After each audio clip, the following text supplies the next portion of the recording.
నమస్తే. ఈరోజు మన స్టూడియోలో ప్రముఖ ఆధ్యాత్మికవేత్త, జ్యోతిష్య వాస్తు పండితులు బ్రహ్మశ్రీ ఉమామహేశ్వర సిద్ధాంతి గారు మనతో ఉన్నారు. గురుగారితో మాట్లాడదాం. గురుగారు నమస్కారం. ఆయుష్మాంతవ్. గురుగారు, మార్చి నెల 2025 వృశ్చిక రాశి వారికి ఎలాంటి ఫలితాలు ఉండబోతున్నాయి? ఎలాంటి రెమెడీస్ చేసుకోవడం ద్వారా శుభ ఫలితాలు పొందడానికి అవకాశం ఉంటుందంటారు? శ్రీ క్రోధినామ సంవత్సర పాల్గొన మాస శిశిర ఋతువులో సాధ్యయోగములో బాలవకరణములో కుజుడు ఉన్న స్థానాన్ని చూసుకుంటే మిథున రాశిలో ఉన్నాడు. కుజుని యొక్క దృష్టి కేతుగ్రహం మీద ఉంది. కుజవత్తు కేతువు అన్నారు. అంటే కుజుడు ఏ ఫలితాన్ని ఇస్తున్నాడో కేతువు అదే ఫలితాన్ని ఇస్తాడు. కుజకేతువులు మిత్రులు కానీ శత్రువులు కాదు. మేష వృశ్చికాయోరు భౌమః. మేషరాశికి వృశ్చిక రాశికి ఆధిపత్యాన్ని వహించిన వాడు కుజుడే. కుజుడు భూమాత పుత్రుడు. కాబట్టి కుజ విధాలో వీళ్ళకి వృశ్చిక రాశి వారికి కోపతాపములు ఎక్కువ ఉన్నా నష్టదాయకమైన పరిస్థితులు కొన్ని కనబడతాయి. ఎందుకని కనబడతాయి? అర్ధాష్టమ శని ప్రభావం కనబడుతుంది. అర్ధాష్టమ శని ప్రభావం అంటే ఏంటి? చాలా మిక్కిలి కష్టదాయకమైనది. అర్ధాష్టమ శని తొలగాలంటే 2.5 సంవత్సరాలు పడుతుంది. ఈ 2.5 సంవత్సరాలు వీళ్ళలో కోపం పెరిగిపోతుంది. తొందరపాటు నిర్ణయాలు తీసుకుంటారు. తాను పట్టిన కుందేలకు 3 కాళ్ళను వాదిస్తారు. జేబులో 100 రూపాయలు లేకపోయినా 1000 రూపాయలు పర్వాలేదంట. ఇది ఎక్కడ కూడా మరి నాకు అర్థం కాదు. జేబులో 100 లేదు, 1000 రూపాయలు ఆఫ్టర్ ఆల్ ఏం పర్వాలేదు అనే ధైర్యాన్ని ఇస్తారు. మొండితనంగా ఎదరికి వెళతారు. మిత్రులను నమ్మి మిత్రుల వల్ల నష్టాన్ని చవిచూస్తూ ఉంటారు. వృశ్చిక రాశి వారికి అర్ధాష్టమ శని ప్రభావం వల్ల అనేక రకములైన ఇబ్బందికరమైన స్థితుల్ని పొందడం అనేది ఈ యొక్క మాసంలో మనం ఎక్కువగా చూస్తాం. ఈ మాసంలో కాదు, తదుపరి మాసంలో కూడా ఉన్నది.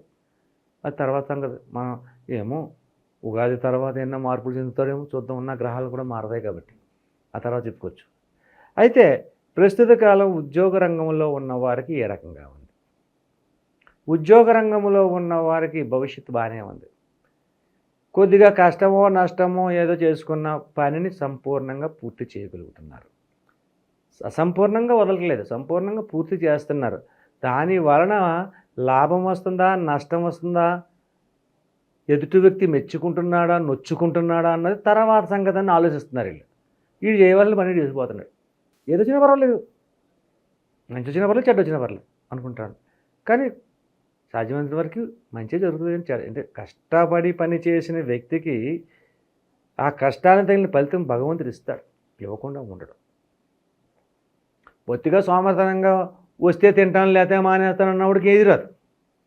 ఇలా కోపతాపాలు ఎక్కువైనందువల్ల కోపము తొత్తుబాటు తరుణము ఉన్నవాడు తుందుడుగా మాట్లాడేవాడికి మోసం చేసే విధానం రాదు. మోసం చేసేవాడు ఎప్పుడూ కూడా కోపాన్ని పడ్డాడు. మాటగారితనంగా ఉన్నవాడు కోపం వస్తుంది, అని మోసం చేయడం రాదు. ఉన్నట్టుగా కక్కేస్తాడు. నువ్వెంతంటే నువ్వెంత అంటాడు. అదే స్వభావం కలిగి ఉన్నవారు వృశ్చిక రాశి వారు. ముందు వెనక చూసుకోకుండా మాట్లాడేస్తారు. దానివల్ల నష్టం వచ్చినా కష్టం వచ్చినా చూసుకుందాంలే అనేది ఉంటుంది. ఏదైనా కొంచెం దూరం నడిస్తేనే కదా మనకు తెలిసేది. లోతు దిగితే కదా, లోతు తెలియాలంటే నదిలో దిగాలి, ఎంత లోతుందనో తెలుస్తుంది. ఆ తర్వాత ఈత వస్తే బయటకు వస్తాడు, ఈత రాకపోతే మునుగుతాడు. అటువంటి పరిస్థితుల్లో ఈ వృశ్చిక రాశి వారు ఉన్నారు. అయితే ఉద్యోగ రంగంలో ఎలా ఉన్నట్టే వ్యాపార రంగంలో ఎలా ఉన్నారు? వస్త్ర వ్యాపారం బాగుంది. వస్త్ర వ్యాపారం అంటే మిథున రాశిలో కుజుడు సంచారం చేస్తున్నాడు. మిథునానికి ఆధిపత్యాన్ని వహించిన వాడు బుధుడు. బుధుడు వస్త్ర రంగానికి అలాగే ఫుడ్ సంబంధించిన దానికి అధిపతి అయ్యాడు. కాబట్టి అంటే బుధుడు విద్యావేత్త, వ్యాపారవేత్త, తెలివితేటలో ఉన్నటువంటి భావాలు, స్త్రీ పురుషుల కలయిక, ప్రేమ, పెళ్ళి, సంతతి, ఇలా ఎన్నో చాలా ఉన్నాయి. అందులో ఉన్నాడు కాబట్టి యోగదాయకమైన స్థితిని వస్త్ర వ్యాపారానికి ఇస్తున్నాడు. వస్త్ర వ్యాపారానికి అనగానే ఓ చందన బ్రదర్సో, ఆర్ఎస్ బ్రదర్సో అన్న పెద్ద పెద్ద షాపుల గురించి చెప్పట్లేదు, చిన్న షాపుల గురించి చెప్తున్నాను. మధ్యతరగతిగా ఉండే షాపుల గురించి. మధ్యతరగతిగా ఉన్న షాపులన్నీ కూడా యోగదాయకమైన స్థితిని, లాభదాయకమైన పరిస్థితులు పొందుతూ ఉంటారు. అలాగే కిరాణా అండ్ జనరల్స్ ఎవరైతే నడుపుతున్నారో, చిన్న చిన్న వ్యాపారాలు చేసేవారు ఎవరైతే నడుపుతున్నారో వారికి కూడా యోగదాయకమైన స్థితిని పొందు. అర్ధాష్టమ శని ప్రభావం అయినా కూడా అంటే అర్ధాష్టమ శని ప్రభావం వల్ల వీళ్ళకి కొన్ని ఇబ్బందికరమైన స్థితులు ఉన్నా, అంటే కుటుంబ కలహములు లోనైపోతున్నారు. అన్నదమ్ముల మధ్యన తగవులు వస్తున్నాయి. ఆస్తి పంపకాల దగ్గర, ఆస్తులు సమకూర్చుకునే దగ్గర కొన్ని తగవలకు గురవుతున్న పరిస్థితులు సంప్రాప్తం జరుగుతున్నాయి. కానీ అటువంటి విధానాలకి మనం చేసే రెమెడీస్ వల్ల కొన్ని తొలగి యోగదాయకమైన స్థితికి చెందడం అనేది జరుగుతుంది. అయితే ఈ యొక్క వృశ్చిక రాశి వారి యొక్క అర్ధాష్టమ శని ప్రభావంతో కలిగి ఉన్నను కూడా ఆరోగ్యపరమైన పరిస్థితి ఎలాగుందంటే సంపూర్ణంగా బాగుంది.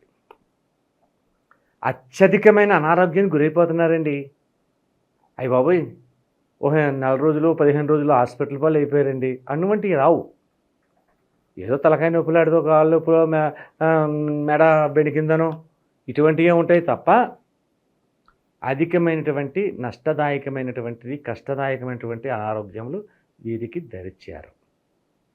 కుజుడు మొండోడు, భూమాత పుత్రుడు కదా, మొండిదనం ఎక్కువ ఉంటుంది. ఆ మొండిదనం వల్ల దరి చేతిన దగ్గరికి రావు. అటువంటి విధానంగా ఈ రాశివారు.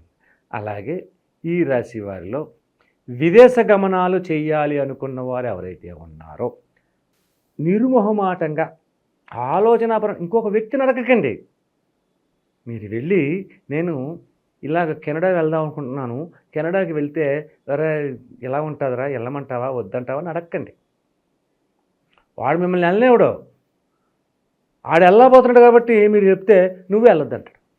మిత్రుల దగ్గరికి వెళ్ళి సలహాలు అడగద్దు, మీ తల్లిదండ్రులు అడగండి. భూమాత కుమారుడు కదా, భూమికి భూమాత కుమారుడు అయినప్పుడు భూమాత ఏమంటుంది, కుజుని ఎప్పుడు కూడా సంరక్షిస్తుంది. అలాగే తల్లిని అడగండి, తల్లి మీకు ఇచ్చే సలహా మంచిగా ఉంటుంది. విదేశ గమనములు చేసేవారు మీ ఆలోచనల్ని, మీ తల్లిదండ్రుల ఆలోచనల్ని దగ్గర పెట్టుకుని చేస్తే నిర్విఘ్నంగా విజయాన్ని సాధించగలుగుతారు. ఉద్యోగ రంగంలో ఆలోచన చేసేవారు, విదేశాల్లో ఉద్యోగ రంగంలో ఆలోచన చేసేవాళ్ళు ఎక్కువ ఉంటారు. అంటే వెళ్ళినా సీట్ రాలేదు, అది రాలేదు, ఇది రావట్లేదు అని చెప్పేసి ఇబ్బంది పడుతున్నారు. కానీ ఈ యొక్క నెలలో ఈ యొక్క రాశివారు ఆ ప్రయత్నం చేస్తే సఫలీకృతం పొందుతున్నారు. అటువంటి విధానాన్ని ఈ యొక్క వృశ్చిక రాశికి ఉంది. సరే, ఇటువంటి విధానాలు కలిగి ఉన్నది. కానీ అర్ధాష్టమ శని ప్రభావం వల్ల, దుందుడుకు స్వభావం వల్ల, మొండిగా మాట్లాడడం వల్ల వచ్చే ఇబ్బందులు తొలగాలంటే ఏమి చేస్తే ఈ యొక్క రాశి వారికి యోగదాయకమైన స్థితిని పొందుతారు? శ్రీ లక్ష్మీ నరసింహస్వామి కోపదాయకమైనటువంటి పరిస్థితులను తొలగించాలంటే, కష్టదాయకమైన నష్టదాయకమైన స్థితుల నుంచి బయటపడేయాలంటే శ్రీ లక్ష్మీ నరసింహస్వామిని పూజా విధానాన్ని తీసుకోండి. సరే, లక్ష్మీ నరసింహస్వామి దగ్గరికి ఆలయానికి వెళ్ళాము, అష్టోత్తర పూజ చేయించాము, కొబ్బరికాయ కట్టాము, అరటిపళ్ళు ఇచ్చాము, సరిపోతుందండి? చాలదు. ఈ యొక్క లక్ష్మీ నరసింహస్వామికి బందరు లడ్డు అని ఉంటుంది. బూందీ లడ్డు కాదు, శనగపిండితో చేస్తారు. బందరు లడ్డు అని ఉంటుంది. ఆ బందరు లడ్డుని తీసుకెళ్ళి ప్రసాదంగా పెట్టి ఆ ప్రసాదాన్ని 10 మందికి నివేదన చేయాలి. శనగపిండితో చేసిన బందరు లడ్డుని ప్రసాదం నివేదన చేసుకోవాలి. అలా చేస్తే మీరు గమనించండి, ఈ లడ్డూ ప్రసాదాన్ని వరాహ లక్ష్మీ నరసింహస్వామి ఆలయంలోనే ఉంటుంది, లక్ష్మీ నరసింహస్వామి ఆలయంలో ఉంటుంది, సింహాచల క్షేత్రంలోనే ఉంటుంది. ఇది ప్రత్యేకమైన ప్రసాదమే. ఆ ప్రసాదాన్ని నివేదన చేపించి అక్కడున్న భక్తులకి వితరణ చేస్తే ఈ యొక్క దుందుడుకు స్వభావాన్ని తొలగి సుఖదాయకమైన పరిస్థితులు పొందడం అనేది జరుగుతూ ఉంటుంది.